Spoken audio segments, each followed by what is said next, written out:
Gentleman from Massachusetts is recognized.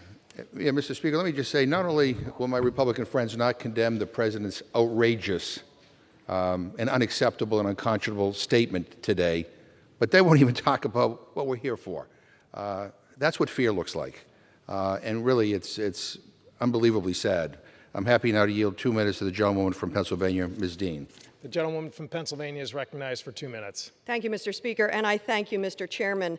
I rise in support of the rule and the underlying resolution. I want to start by saying this is not just about Mr. Bannon. This is about our rule of law, our democracy, and protecting it for future generations.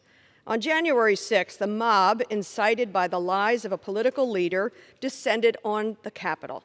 Nooses, vandalism, death threats to elected officials. Americans remember the violence that took place here. Beltway chatter often focuses on the winners and losers of the day, but on that day, we all lost. Americans lost their lives, and we nearly lost our democracy. That is why we created the bipartisan January 6th Commission. We know that unless we do our jobs, the ultimate losers will be future generations who will wonder what happened to our nation. The Commission's work is serious and has no time for the games of Mr. Bannon or anyone else who would disregard the rule of law.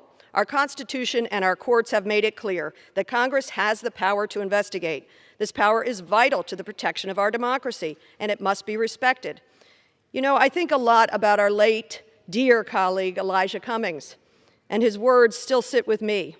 He said, when we're dancing with the angels, the question will be asked, what did we do to make sure we kept our democracy intact?